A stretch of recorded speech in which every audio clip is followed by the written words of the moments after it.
ਧਰਮ ਦੀ ਹਾਨੀ, ਕਯਾਮਤ ਜਾਂ ਐਂਡ ਟਾਈਮ ਵਿੱਚ ਕਿਸ ਤਰ੍ਹਾਂ ਬਚੀਏ। ਪਰਮ ਸ਼ਾਂਤੀ। ਬਾਪੂ ਜੀ ਦਸ਼ਰਥ ਭਾਈ ਪਟੇਲ ਜੀ ਦੇ YouTube ਪੰਜਾਬੀ ਚੈਨਲ ਪੰਜਾਬੀ ਵਿੱਚ ਆਨੰਦ ਗਿਆਨ ਵਿੱਚ ਆਪ ਜੀ ਸਾਰੇ ਸਰੋਤਿਆਂ ਨੂੰ ਜੀ ਆਇਆਂ ਨੂੰ ਆਖਦੇ ਹਾਂ। ਅੱਜ ਦੇ ਵੀਡੀਓ ਦੇ ਵਿਸ਼ਾ ਧਰਮ ਗਲਾਨੀ ਜਾਣੀ ਧਰਮ ਦੀ ਹਾਨੀ ਵਿੱਚ ਅੰਤ ਸਮੇਂ ਵਿੱਚ ਕਿਸ ਤਰ੍ਹਾਂ ਬਚੀਏ ਦੀ ਓਰੀਜਨਲ ਹਿੰਦੀ ਵੀਡੀਓ ਦਾ ਲਿੰਕ ਡਿਸਕ੍ਰਿਪਸ਼ਨ ਬਾਕਸ ਵਿੱਚ ਦਿੱਤਾ ਗਿਆ ਹੈ।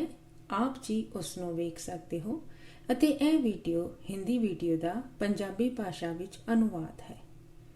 ਪਰਮ ਸ਼ਾਂਤ। ਕਲਕੀ ਅਵਤਾਰ ਦਾ ਕੀ ਕੰਮ ਹੈ? ਮਹਾਕਾਲ ਪ੍ਰਲਯ ਵਿੱਚ ਇਸ ਵਿੱਚ ਅੱਜ ਅਸੀਂ ਗੱਲ ਕਰਾਂਗੇ, ਕਿਉਂਕਿ ਕਲਕੀ ਅਵਤਾਰ ਦੀ ਗੱਲ ਤੋਂ ਸਭ ਜਾਣਦੇ ਹੀ ਹਨ। ਸਾਰੇ ਸੰਸਾਰ ਵਿੱਚ ਕਲਕੀ ਅਵਤਾਰ ਦੀ ਗੱਲ ਹੋ ਰਹੀ ਹੈ। ਹਿੰਦੂ ਲੋਕੀ ਤੇ ਕਹਿ ਹੀ ਰਹੇ ਹਨ, ਮੁਸਲਿਮ ਲੋਕੀ ਆਪਣੇ ਹਿਸਾਬ ਨਾਲ ਕਿਆਮਤ ਦੇ ਦਿਨ ਦੀ ਗੱਲ ਕਰ ਰਹੇ ਹਨ। ਕ੍ਰਿਸਚਨ ਜਾਣੀ ਈਸਾਈ ਲੋਕੀ ਆਪਣੇ ਹਿਸਾਬ ਨਾਲ ਇਸ ਨੂੰ ਜਜਮੈਂਟ ਡੇ ਕਹਿ ਰਹੇ ਹਨ। ਧਰਤੀ ਤੇ ਜਿੰਨੇ ਵੀ ਅਨੇਕ ਧਰਮ, ਮਤ, ਪੰਥ, ਸੰਪਰਦਾਇ ਹਨ, ਸਾਰੇ ਹੀ ਕਿਸੇ ਨਾ ਕਿਸੇ ਤਰੀਕੇ ਤੋਂ ਇਹ ਦੱਸ ਰਹੇ ਹਨ ਕਿ ਇਹ ਸਮਾਂ ਧਰਮ ਗਲਾਨੀ ਜਾਣੀ ਧਰਮ ਦੀ ਹਾਨੀ ਦਾ ਟਾਈਮ ਹੈ। ਜਿਸ ਤਰ੍ਹਾਂ ਕਿ ਗੀਤਾ ਵਿੱਚ ਵੀ ਭਗਵਾਨ ਸ਼੍ਰੀ ਕ੍ਰਿਸ਼ਨ ਨੇ ਦੱਸਿਆ ਹੈ ਕਿ ਜਦੋਂ ਵੀ ਧਰਤੀ ਤੇ ਧਰਮ ਗਲਾਨੀ ਦਾ ਟਾਈਮ ਆਏਗਾ, ਉਦੋਂ ਮੈਂ ਆਊਂਗਾ ਅਤੇ ਦੈਤਾਂ ਦਾ ਸਰਵਨਾਸ਼ ਅਤੇ ਦੇਵਤਿਆਂ ਦੀ ਰੱਖਿਆ ਕਰਾਂਗਾ। ਤੇ ਸਾਰੇ ਹੁਣ ਵੇਖ ਹੀ ਰਹੇ ਹਨ ਕਿ ਹੁਣ ਦਾ ਸਮਾਂ ਬਹੁਤ ਵੱਡੀ ਧਰਮ ਗਲਾਨੀ ਜਾਣੀ ਧਰਮ ਦੀ ਹਾਨੀ ਦਾ ਸਮਾਂ ਹੈ, ਕਿਉਂਕਿ ਧਰਤੀ ਤੇ ਧਰਮ ਦੇ ਨਾਂ ਤੇ ਅਧਰਮ ਹੋ ਰਹੇ ਹਨ। ਅਨੇਕ ਧਰਮ, ਮੱਠ, ਪੰਥ, ਸੰਪਰਦਾਇ ਆਪਸ ਵਿੱਚ ਲੜ ਰਹੇ ਹਨ ਅਤੇ ਧਰਤੀ ਤੇ ਇੱਕਦਮ ਤਮੋ ਪ੍ਰਧਾਨ ਜਾਣੀ ਨੈਗੇਟਿਵ ਜਾਂ ਮਾੜੀਆਂ ਸੋਚਾਂ ਵਿਚਾਰਾਂ ਦਾ ਵਾਯੂਮੰਡਲ ਜਾਣੀ ਵਾਤਾਵਰਣ ਹੈ। ਸਭ ਆਪਸ ਵਿੱਚ ਲੜਦੇ ਹਨ, ਇਸ ਲਈ ਤਮੋ ਪ੍ਰਧਾਨ ਵਾਯੂਮੰਡਲ ਬਣਿਆ ਹੋਇਆ ਹੈ। ਇਹਨਾਂ ਤਮਾ ਪ੍ਰਧਾਨ ਵਾਯੂਮੰਡਲ ਬਣਿਆ ਹੈ ਕਿ ਪ੍ਰਕਿਰਤੀ ਜਾਣੀ ਕੁਦਰਤ ਦੇ ਪੰਜੋ ਤੱਤ ਆਕਾਸ਼, ਵਾਯੂ ਜਾਣੀ ਹਵਾ, ਅਗਨ, ਜਲ, ਮਿੱਟੀ ਸਭ ਤਮੋ ਪ੍ਰਧਾਨ ਬਣ ਗਏ ਹਨ। ਇਸ ਕਰਕੇ ਨੈਚੁਰਲ ਕੈਲੈਮਿਟੀ ਜਾਣੀ ਕੁਦਰਤੀ ਵਿਪਦਾਵਾਂ ਵੱਧ ਗਈਆਂ ਹਨ। ਸਤਯੁਗ, ਤ੍ਰੇਤਾ, ਦੁਆਪਰ, ਕਲਯੁਗ ਵਿੱਚ ਆਉਂਦੇ ਵਾਯੂਮੰਡਲ ਬਹੁਤ ਬਦਲ ਗਿਆ ਹੈ। ਸਤਯੁਗ ਵਿੱਚ ਵਾਯੂਮੰਡਲ ਸਤੋ ਪ੍ਰਧਾਨ ਸੀ। ਉਦੋਂ ਬਹੁਤ ਘੱਟ ਲੋਕੀ ਹੁੰਦੇ ਸਨ ਅਤੇ ਸਤੋ ਪ੍ਰਧਾਨ ਸਨ। ਹੌਲੀ ਹੌਲੀ ਸਤੋ ਤੋਂ ਤ੍ਰੇਤਾ ਯੁਗ ਵਿੱਚ ਰਜੋ ਬਣੇ, ਫਿਰ ਹੌਲੀ ਹੌਲੀ ਦੁਆਪਰ ਅਤੇ ਕਲਯੁਗ ਵਿੱਚ ਆਉਂਦੇ ਤਮੋ ਪ੍ਰਧਾਨ ਬਣੇ। ਧਰਮ ਦੇ ਨਾਂ ਤੇ ਕਲਹ ਜਾਣੀ ਲੜਾਈ ਝਗੜੇ ਵਧਦੇ ਗਏ। ਅੱਜ ਵੇਖੋ, ਮਨੁੱਖਾਂ ਦੀ ਗਿਣਤੀ ਧਰਤੀ ਤੇ 800 ਕਰੋੜ ਨੂੰ ਵੀ ਪਾਰ ਕਰ ਗਈ ਹੈ। ਇਹ ਗਿਣਤੀ ਅੱਜ ਤੋਂ 219 ਸਾਲ ਪਹਿਲਾਂ ਜਾਣੀ ਸੰਨ 1804 ਜਾਣੀ 1804 ਵਿੱਚ 100 ਕਰੋੜ ਸੀ ਜਾਣੀ 100 ਕਰੋੜ ਸੀ। ਅੱਜ 800 ਕਰੋੜ ਹੋ ਗਏ ਹਨ ਜਾਣੀ 800 ਕਰੋੜ ਹੋ ਗਏ ਹਨ। 8 ਗੁਣਾ ਵੱਧ ਗਏ ਹਨ। 219 ਸਾਲਾਂ ਵਿੱਚ 219 years ਵਿੱਚ 800 ਕਰੋੜ ਹੋ ਗਏ ਹਨ। ਤੇ ਇਹ ਆਤਮਾਵਾਂ ਕਿੱਥੋਂ ਦੀ ਆਈਆਂ? ਇੰਨੀ ਜਨਸੰਖਿਆ, ਇੰਨੀ ਆਬਾਦੀ ਕਿਉਂ ਅਤੇ ਕਿਵੇਂ ਵਧੀ? ਇਸ ਦਾ ਸਾਰਾ ਵੇਰਵਾ ਸਾਡੇ ਕੋਲ ਵੀਡੀਓਜ਼ ਵਿੱਚ ਹੈ। ਧਰਮ ਗਲਾਨੀ ਦੇ ਟਾਈਮ ਤੇ ਜਾਣੀ ਕਲਯੁਗ ਵਿੱਚ ਇਹ ਸਭ ਕੁਝ ਹੁੰਦਾ ਹੀ ਹੈ। ਅਜਿਹਾ ਸਾਰੇ ਕਹਿੰਦੇ ਹਨ। ਕਲਯੁਗ ਤੇ ਕਿੰਨੀ ਵਾਰ ਹੋਇਆ ਹੈ, ਪਰ ਇਹ ਸਪੈਸ਼ਲ ਕੈਟਾਗਰੀ ਦਾ ਕਲਯੁਗ ਹੈ। ਹਰ ਕਲਯੁਗ ਵਿੱਚ ਅਜਿਹਾ ਨਹੀਂ ਹੋਇਆ। ਸਾਡੇ ਬ੍ਰਹਮੰਡ ਨੂੰ ਬਣੇ ਬ੍ਰਹਮਾ ਦੇ ਪਹਿਲੇ ਪਰਾਦ ਦੇ 50 ਸਾਲ ਹੋ ਗਏ ਹਨ, ਜਾਣੀ ਬ੍ਰਹਮਾ ਦਾ ਪਹਿਲਾ ਪਰਾਦ ਪੂਰਾ ਹੋ ਗਿਆ ਹੈ। ਹੁਣ ਦੂਜਾ ਪਰਾਦ ਚੱਲ ਰਿਹਾ ਹੈ। ਦੂਜੇ ਪਰਾਦ ਦਾ ਵੀ ਬ੍ਰਹਮਾ ਦਾ ਪਹਿਲੇ ਦਿਨ ਦਾ 7ਵੇਂ ਮਨਵੰਤਰ ਦਾ 28ਵਾਂ ਯੁਗਾਂਤਰ ਚੱਲ ਰਿਹਾ ਹੈ। ਤੇ ਇੱਕ ਯੁਗਾਂਤਰ ਵਿੱਚ ਸਤਯੁਗ, ਤ੍ਰੇਤਾ, ਦੁਆਪਰ ਅਤੇ ਕਲਯੁਗ ਆਉਂਦਾ ਹੈ, ਜਾਣੀ ਇੱਕ ਯੁਗਾਂਤਰ ਵਿੱਚ ਇੱਕ ਕਲਯੁਗ ਆਉਂਦਾ ਹੀ ਹੈ। ਤੇ ਇੱਕ ਕਲਪ ਵਿੱਚ 1000 ਚਤੁਰਯੁਗ ਭਾਵ 4 ਯੁਗ ਹੁੰਦੇ ਹਨ ਤੇ 1000 ਚਤੁਰਯੁਗ ਵਿੱਚ ਹਰ ਇੱਕ ਕਲਯੁਗ ਵਿੱਚ 1000 ਕਲਕੀ ਅਵਤਾਰ ਹੁੰਦੇ ਹੀ ਹਨ। ਤੇ ਕਹਿਣ ਦਾ ਭਾਵ ਇਹ ਹੈ ਕਿ ਇੱਕ ਕਲਪ ਜਿਸ ਵਿੱਚ 14 ਮਨਵੰਤਰ ਹੁੰਦੇ ਹਨ, 1000 ਜਾਣੀ 1000 ਯੁਗਾਂਤਰ ਹੁੰਦੇ ਹਨ। ਤੇ 4 ਯੁੱਗ ਪੂਰੇ ਹੋਣ ਤੇ ਕਲਪ ਪ੍ਰਲਯ ਹੁੰਦਾ ਹੈ। ਇਸ ਤਰ੍ਹਾਂ ਜਦੋਂ ਮਨਵੰਤਰ ਪੂਰਾ ਹੁੰਦਾ ਹੈ ਤੇ ਪੂਰਾ ਪ੍ਰਲਯ ਹੁੰਦਾ ਹੈ। ਕਲਪ ਪ੍ਰਲਯ ਵਿੱਚ ਇੱਕ ਕਲਪ ਦਾ ਪ੍ਰਲਯ ਹੁੰਦਾ ਹੈ ਜਿਸ ਵਿੱਚ ਤਿੰਨੋਂ ਲੋਕ ਖਤਮ ਹੋ ਜਾਂਦੇ ਹਨ, ਤੇ ਇਸੇ ਤਰ੍ਹਾਂ ਮਹਾਕਲਪ ਪ੍ਰਲਯ, ਮਹਾਕਾਲ ਪ੍ਰਲਯ ਹੁੰਦੇ ਹਨ। ਫਿਰ ਅੰਤ ਵਿੱਚ ਸਾਰੇ ਬੇਹੱਦ ਦਾ ਮਹਾਕਾਲ ਪ੍ਰਲਯ ਜਾਣੀ ਮਹਾਕਾਲ ਸਮਾਪਤੀ ਹੋ ਜਾਂਦੀ ਹੈ। ਤੇ ਅਜਿਹਾ ਸਾਰੀਆਂ ਧਰਤੀਆਂ ਵਿੱਚ, ਸਾਰੇ ਬ੍ਰਹਮੰਡਾਂ ਵਿੱਚ ਚੱਲਦਾ ਰਹਿੰਦਾ ਹੈ। ਬੇਅੰਤ ਤਰ੍ਹਾਂ ਦੇ ਬ੍ਰਹਮੰਡਾਂ ਵਿੱਚ ਵੀ ਮਹਾਸ਼ਿਵ ਮਹਾਕਾਲ ਬਣ ਕੇ ਬੇਅੰਤ ਤਰ੍ਹਾਂ ਦੇ ਬ੍ਰਹਮੰਡਾਂ ਨੂੰ ਆਪਣੇ ਰੋਮ ਰੋਮ ਵਿੱਚ ਸਮਾ ਲੈਂਦਾ ਹੈ। ਇਹ ਸਾਰੀਆਂ ਗੱਲਾਂ ਸ਼ਾਸਤਰਾਂ ਵਿੱਚ ਵੀ ਹਨ। ਪਰ ਇਸ ਦੇ ਨਾਲ ਸਮੇਂ ਨੂੰ ਵੀ ਵੇਖੋ। ਸਾਡੇ ਬ੍ਰਹਮੰਡ ਦਾ ਸਮਾਂ ਬ੍ਰਹਮਾ ਦਾ 100 ਸਾਲ ਹੁੰਦਾ ਹੈ, ਤੇ ਇਸ ਤਰ੍ਹਾਂ ਦੇ ਬੇਅੰਤ ਤਰ੍ਹਾਂ ਦੇ ਬ੍ਰਹਮੰਡਾਂ ਵਿੱਚ ਵੀ ਸਮਾਂ ਹੈ। ਜਿਸ ਤਰ੍ਹਾਂ ਬ੍ਰਹਮਾਪੁਰੀ ਵਿੱਚ ਜੇਕਰ 1 ਸਕਿੰਟ ਰਹੋ ਤੇ ਧਰਤੀ ਤੇ 1 ਲੱਖ ਜਾਣੀ 1000 years ਹੋ ਜਾਣਗੇ। ਇਸੇ ਤਰ੍ਹਾਂ ਮਹਾਸ਼ਿਵ ਦੀ ਇੱਕ ਘੜੀ ਦੇ ਬਰਾਬਰ ਬ੍ਰਹਮਾ ਦੇ 100 ਸਾਲ ਹੁੰਦੇ ਹਨ, ਜਾਣੀ ਮਹਾਸ਼ਿਵ ਦੀ ਇੱਕ ਘੜੀ ਵਿੱਚ ਬ੍ਰਹਮਾ ਦੇ 100 ਸਾਲ ਪੂਰੇ ਹੋ ਜਾਂਦੇ ਹਨ। ਇਸ ਲਈ ਸ਼ਾਸਤਰਾਂ ਵਿੱਚ ਲਿਖਿਆ ਹੈ ਕਿ ਮਹਾਸ਼ਿਵ ਦੀ ਹਰ ਘੜੀ ਬੇਅੰਤ ਬ੍ਰਹਮੰਡ ਬਣਦੇ ਅਤੇ ਖਤਮ ਹੁੰਦੇ ਰਹਿੰਦੇ ਹਨ। ਇਸੇ ਤਰ੍ਹਾਂ ਬੇਅੰਤ ਤਰ੍ਹਾਂ ਦੇ ਬ੍ਰਹਮੰਡ ਜਦੋਂ ਵਾਈਂਡ ਅਪ ਜਾਣੇ ਸਮੇਟਣੇ ਹੁੰਦੇ ਹਨ, ਉਦੋਂ ਮਹਾਸ਼ਿਵ ਮਹਾਕਾਲ ਬਣ ਕੇ ਮਹਾਕਾਲ ਅਗਨ ਪੈਦਾ ਕਰਦਾ ਹੈ ਅਤੇ ਸਾਰੇ ਬੇਅੰਤ ਤਰ੍ਹਾਂ ਦੇ ਬ੍ਰਹਮੰਡਾਂ ਨੂੰ ਵਾਈਂਡ ਅਪ ਕਰ ਲੈਂਦਾ ਹੈ। ਇਸੇ ਤਰ੍ਹਾਂ ਅੱਜ ਜਦੋਂ ਅਸੀਂ ਆਪਣੀ ਧਰਤੀ ਦੀ ਗੱਲ ਕਰੀਏ ਤੇ ਇੱਥੇ ਸਮਾਂ ਆਉਣ ਤੇ ਅਰਧ ਪ੍ਰਲਯ, ਪ੍ਰਲਯ, ਕਲਪ ਪ੍ਰਲਯ, ਮਹਾਕਲਪ ਪ੍ਰਲਯ, ਮਹਾਕਾਲ ਪ੍ਰਲਯ ਹੁੰਦਾ ਰਹਿੰਦਾ ਹੈ। ਇਹਨਾਂ ਸਾਰਿਆਂ ਦੀ ਡਿਟੇਲ ਜਾਣੀ ਵਿਸਥਾਰ ਮੈਂ ਆਪਣੀ ਵੱਖ-ਵੱਖ ਵੀਡੀਓਜ਼ ਜਾਣੀ ਬਾਪੂ ਜੀ ਦੱਸਦੇ ਹੋਏ ਕਹਿੰਦੇ ਹਨ ਕਿ ਮੈਂ ਆਪਣੀ ਵੱਖ-ਵੱਖ ਵੀਡੀਓਜ਼ ਜਿਸ ਤਰ੍ਹਾਂ ਮਹਾਕਾਲ ਪ੍ਰਲਯ ਦੀ ਵੀਡੀਓ ਵਿੱਚ ਦਿੱਤਾ ਹੈ, ਇਸ ਵੀਡੀਓ ਵਿੱਚ ਬਹੁਤ ਡਿਟੇਲ ਵਿੱਚ ਸਮੇਂ ਦੇ ਹਿਸਾਬ ਦੇ ਨਾਲ ਦੱਸਿਆ ਹੈ ਤੇ ਆਪ ਜੀ ਵੇਖ ਸਕਦੇ ਹੋ। ਮਹਾਕਾਲ ਪ੍ਰਲਯ ਪਾਰਟ 1 ਯਾਨੀ ਭਾਗ 1 ਐਂਡ 2 ਯਾਨੀ ਭਾਗ 2 ਵਿੱਚ ਵੀ ਹੈ। ਇਸ ਤੋਂ ਇਲਾਵਾ ਹੋਰ ਵੀ ਬਹੁਤ ਸਾਰੀ ਵੀਡੀਓਜ਼ ਹਨ ਜਿਸ ਵਿੱਚ ਬਹੁਤ ਡਿਟੇਲ ਜਾਣੀ ਵਿਸਥਾਰ ਵਿੱਚ ਦੱਸਿਆ ਗਿਆ ਹੈ। ਸਾਡੀ ਇੱਕ ਹੋਰ ਦੂਜੀ ਚੈਨਲ ਜਿਸ ਵਿੱਚ ਅਸੀਂ ਪੂਰੇ ਬੇਹੱਦ ਦੇ ਪਰਮ ਗਿਆਨ ਨੂੰ ਵਿਸਥਾਰ ਵਿੱਚ ਦੱਸਦੇ ਹਾਂ, ਉਸ ਦੂਜੇ ਚੈਨਲ ਦਾ ਨਾਮ ਪਰਮ ਸ਼ਾਂਤੀ ਮੋਟੀਵੇਸ਼ਨ ਐਂਡ ਮੈਡੀਟੇਸ਼ਨ ਚੈਨਲ ਹੈ। ਇਸ ਚੈਨਲ ਵਿੱਚ ਅਸੀਂ ਸਭ ਕੁਝ ਡਿਟੇਲ ਵਿੱਚ ਦੱਸਦੇ ਹਾਂ। ਉਸ ਵਿੱਚ ਬੇਹੱਦ ਦੇ ਗਿਆਨ ਦਾ 10 ਦਿਨ ਦਾ ਕੋਰਸ ਹੈ। ਤੁਸੀਂ 10 ਦਿਨਾਂ ਦਾ ਕੋਰਸ ਕਰੋ। ਉਸ ਕੋਰਸ ਤੋਂ ਤੁਹਾਨੂੰ ਪਤਾ ਲੱਗ ਜਾਏਗਾ ਕਿ ਆਉਣ ਵਾਲੇ ਸਮੇਂ ਵਿੱਚ ਕੀ ਹੋਣ ਵਾਲਾ ਹੈ। ਸਾਰਿਆਂ ਨੂੰ ਪਤਾ ਹੀ ਹੈ ਕਿ ਆਉਣ ਵਾਲੇ ਸਮੇਂ ਵਿੱਚ ਪਰਮਾਣੂ ਬੰਬ ਤੇ ਬਣੇ ਹੀ ਹਨ ਤੇ ਉਹ ਫਟਣੇ ਹੀ ਹਨ। ਉਹਨਾਂ ਪਰਮਾਣੂ ਬੰਬਾਂ ਨੂੰ ਰੋਕਣ ਦੇ ਲਈ ਸਾਰੀਆਂ ਬੇਹੱਦੀਆਂ ਆਤਮਾਵਾਂ ਨੂੰ ਜਾਣੀ ਸਾਰੀਆਂ ਬੇਹੱਦੀਆਂ 9 ਲੱਖ ਆਤਮਾਵਾਂ ਪੁਰਸ਼ ਅਤੇ ਪ੍ਰਕਿਰਤੀ ਮਿਲਾ ਕੇ ਜਾਣੀ 9 ਲੱਖ ਪੁਰਸ਼ ਜਮਾ 9 ਲੱਖ ਪ੍ਰਕਿਰਤੀਆਂ ਕੁੱਲ ਮਿਲਾ ਕੇ 18 ਲੱਖ ਆਤਮਾਵਾਂ। ਇਸੇ ਤਰ੍ਹਾਂ 33 ਕਰੋੜ ਦੇਵੀਆਂ ਅਤੇ 33 ਕਰੋੜ ਦੇਵਤੇ ਕੁੱਲ ਮਿਲਾ ਕੇ 66 ਕਰੋੜ ਆਤਮਾਵਾਂ ਤੇ ਇਹ ਸਾਰੀਆਂ ਜਾਗਰਤ ਹੋ ਜਾਣ, ਭਾਵ ਗਿਆਨੀ ਬਣ ਜਾਣ, ਆਤਮ ਸਰੂਪ ਵਿੱਚ ਸਥਿਰ ਹੋ ਜਾਣ ਅਤੇ ਆਤਮ ਸਰੂਪ ਵਿੱਚ ਰਹਿ ਕੇ ਬੇਹੱਦ ਦੇ ਪਰਮ ਪਿਤਾ ਨੂੰ ਗਿਆਨ ਤੋਂ ਜਾਣਨ ਅਤੇ ਗਿਆਨ ਤੋਂ ਜਾਣਨ ਕਰਕੇ ਬੇਹੱਦ ਦੇ ਪਰਮ ਪਿਤਾ ਤੋਂ ਜਾਣੀ ਆਲਮਾਈਟੀ ਅਥਾਰਟੀ ਤੋਂ ਆਤਮ ਸਰੂਪ ਵਿੱਚ ਪਾਵਰ ਲੈਣ ਅਤੇ ਪਾਵਰ ਤੋਂ ਆਪਣਾ ਕਾਰਨ ਸਰੀਰ, ਮਹਾਕਾਰਨ ਸਰੀਰ, ਪਰਮ ਮਹਾਕਾਰਨ ਸਰੀਰ ਚਾਰਜ ਕਰਨ ਅਤੇ ਹੌਲੀ-ਹੌਲੀ ਪਾਵਰ ਦੇ ਨਾਲ ਹੀ परम शांति दे वाइब्रेशनस जानी तरंगा फैलाओ। ਜਦੋਂ ਪਰਮ ਸ਼ਾਂਤੀ ਦੇ ਵਾਈਬ੍ਰੇਸ਼ਨਸ ਫੈਲਣਗੇ ਤੇ ਪ੍ਰਕਿਰਤੀ ਦੇ ਪੰਜੋ ਤੱਤ ਹੌਲੀ ਹੌਲੀ ਸ਼ਾਂਤ ਹੋ ਜਾਣਗੇ, ਪੂਰਾ ਵਾਯੂਮੰਡਲ ਬਦਲ ਜਾਏਗਾ। ਉਦੋਂ ਸਾਰਾ ਤਮੋ ਪ੍ਰਧਾਨ ਵਾਯੂਮੰਡਲ ਪਰਮ ਸ਼ਾਂਤੀ ਤੋਂ ਭਰ ਜਾਏਗਾ। ਲੋਕਾਂ ਨੂੰ ਪਰਮ ਸ਼ਾਂਤੀ ਦੇ ਵਾਈਬ੍ਰੇਸ਼ਨਸ ਟੱਚ ਹੋਣਗੇ ਤੇ ਹੌਲੀ ਹੌਲੀ ਇਹ ਵਿਨਾਸ਼ਕਾਰੀ ਵੀ ਸੁਧਰ ਜਾਣਗੇ ਅਤੇ ਵਿਨਾਸ਼ਕਾਰੀ ਗਰੁੱਪ ਵੀ ਹੌਲੀ ਹੌਲੀ ਪਰਮ ਸ਼ਾਂਤੀ ਬੋਲਣ ਲੱਗੇਗਾ।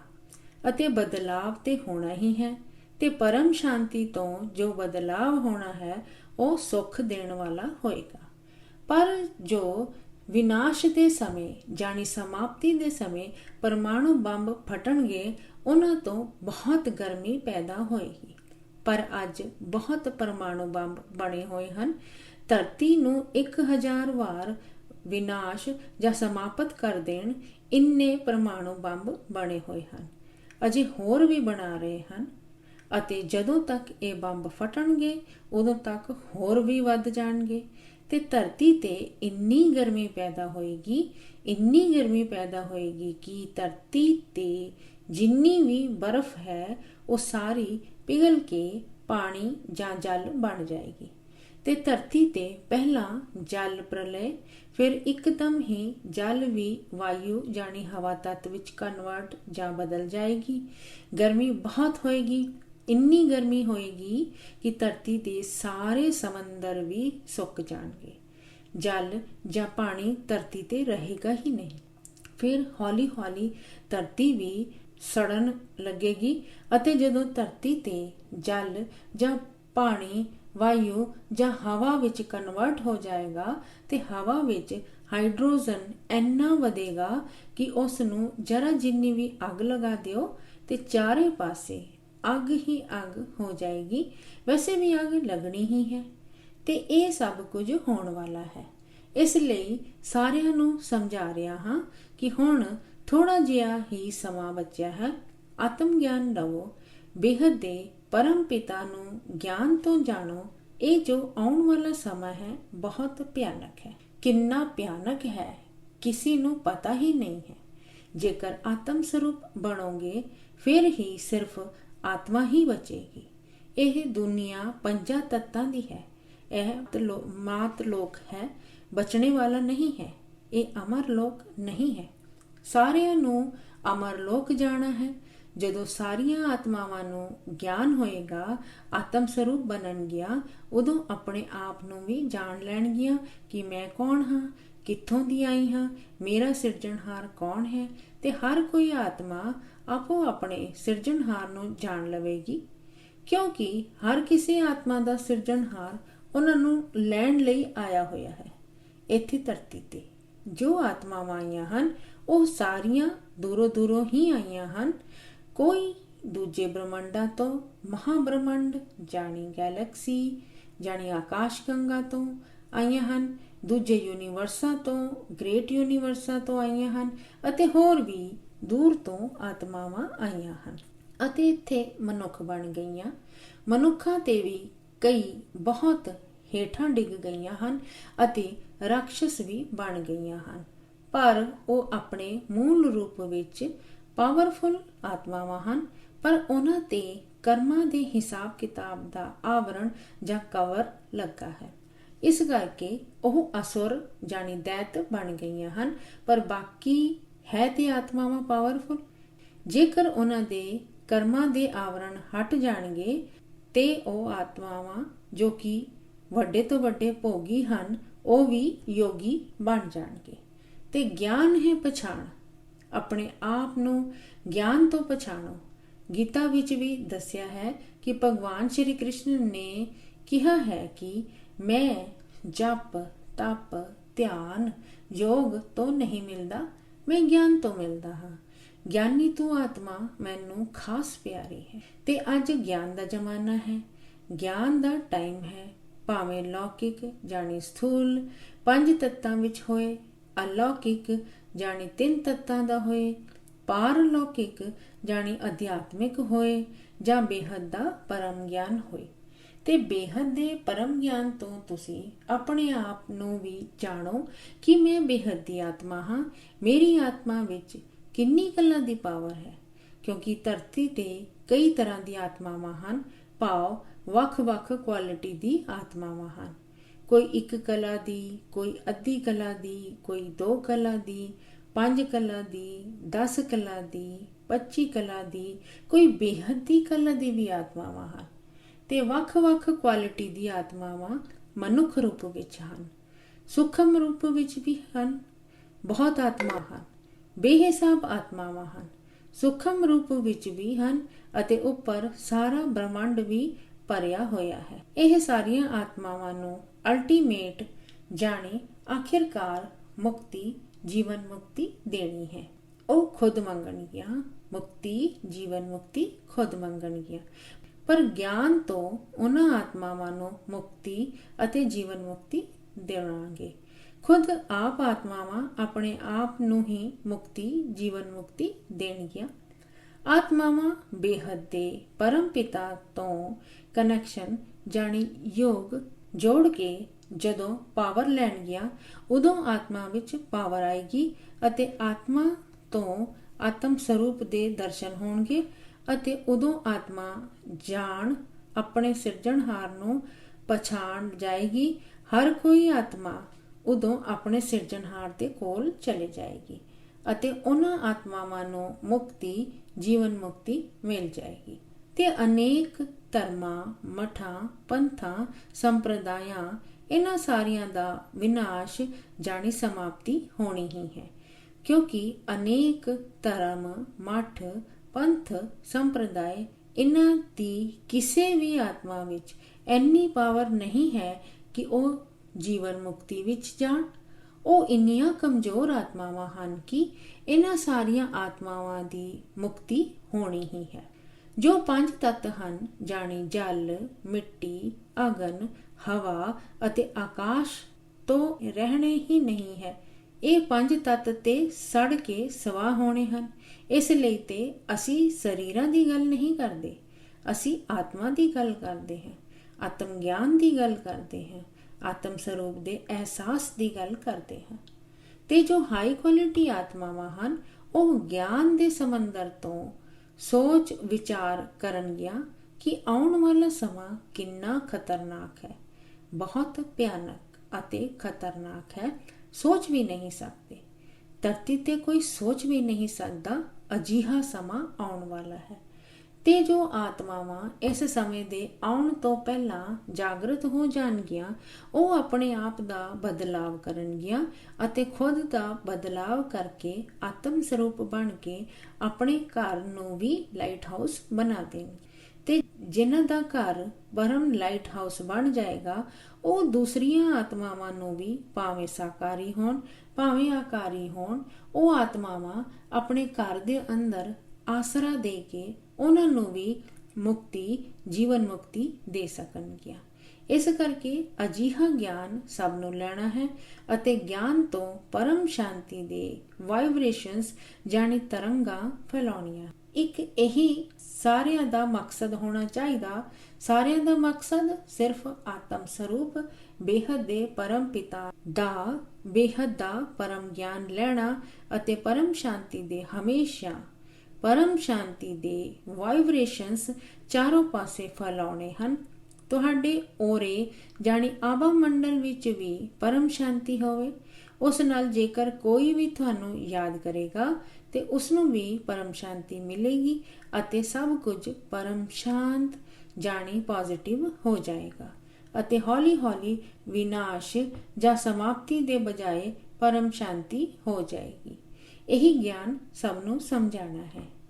बेहद की परम महाशांति, बेहद की परम शांति, सोचो बोलो परम शांति। Join us daily for our morning live meditation, Monday to Saturday, 5:30 to 6:30 a.m.